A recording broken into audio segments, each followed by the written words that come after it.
I'm Claudia Parker. Today on 5 Minutes of Faith, my guest will share the strength of his faith despite growing up abandoned by his father and having a mother bound between substance abuse and incarceration.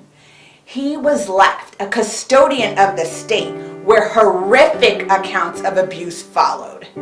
He grew up being called every name but what he was, chosen. Listen in as Tony Briscoe shares how God healed him through the gifts of creative arts.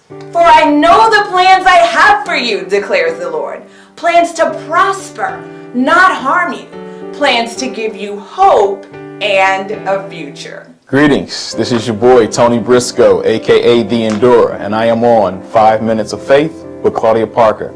My relationship with God developed at a very early age. I used to watch my grandfather brutalize my grandmother, and I would end up writing these letters to God. My grandmother watched church on TV every week in the Ida B. Wells housing project. Knowing who she was connected to spiritually was confusion for me at that age, but I just always found myself writing these letters. Pulled me and called me Urkel, beat me till I was purple, told me things that were hurtful, didn't let me in their circles. My mother left me lonely, my daddy did not know me. I cut my face shaving, I had no one to show me. My parents could not save me, my cousin had to raise me. She had her own 2 babies, and we all drove her crazy. So sad her life is over, she died on 9 October. So glad that we had closure, she chilling with Jehovah. That abuse that happened to me is not what defines me. I think the thing that really turned me, I was 23 years old and I was just always a good person, but I was drinking, I was clubbing, and that was like my lifestyle. I remember just feeling really down and depressed one day, and I wrote Bishop Brazier a letter. He actually responded. He told me to come see him. I was like, no way. I'm too intimidated to come see him. But I think the thing that clicked for me was 2 years later in 1995, I found that exact same letter. And I was in the exact same state I was from 1993 to 1995. And I just said, okay, Lord, something's got to give. This isn't working. So I would say the transforming part was when it came to receiving the Holy Spirit. There was one particular night I was like, I went to leave the class that I was in at the time, and I could not leave. It was just like there was this block at the door, and I'm at the door and I couldn't get out. And instantly my uncle came and prayed with me, and that night I received the Holy Spirit, and that began my transformation. For the ones that don't know you, tell me what can I show them? And for the ones who are babes, one plants, one waters, but it's you, Father, that grows them.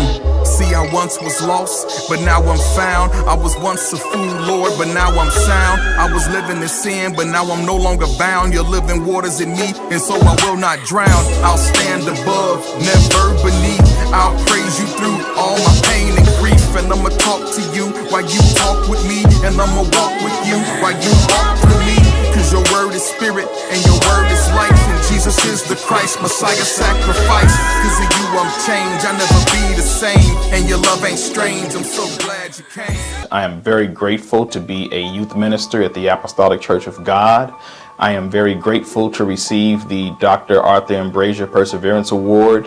I am very proud of being a part of the People of Extraordinary Talent, where I have won numerous awards. I'm also a recipient of the National Spoken Word Awards, Soldier of the Year.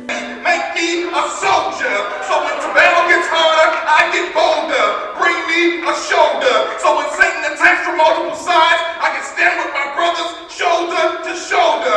Lord, break me until I let go of all of me and let you remake me, until I get off my own agenda and go where you take me, until I get to a place to trust and know you'll never leave or forsake me. Lord, use me to be a man after your will and love when people abuse me, to not be weighed down with rejection when people refuse me. I really started writing at a camp called Camp Rosenthal. It was out in the woods, and it was just really a creative place and a creative space. So at that age of 14, while I'm there at this camp, I just began to start writing, and that creative gene just really started sparking. Hip-hop part of me, it's always been there. I've always wanted to perform. Spoken word is the avenue where I get to do it a bit more now. But probably after a year and a half of being back at Apostolic, and I wanted to give back. Children's Church means so much to me. The young people mean so much to me. You know, there are people who work in children's church, like a young lady named Larita, who was pretty fine and pretty fly. And so I met my wife there. It has been 17 years of marriage. And when I say we are still honeymooning, I mean we are still honeymooning. And with that union has produced the amazing journey, my baby girl. One of my greatest accomplishments thus far is completing my CD that's entitled after my daughter, and it's called My Journey. I can't wait for you to hear it. I hope the world supports it. It's really a story of my life, and you're really going to love it and enjoy it.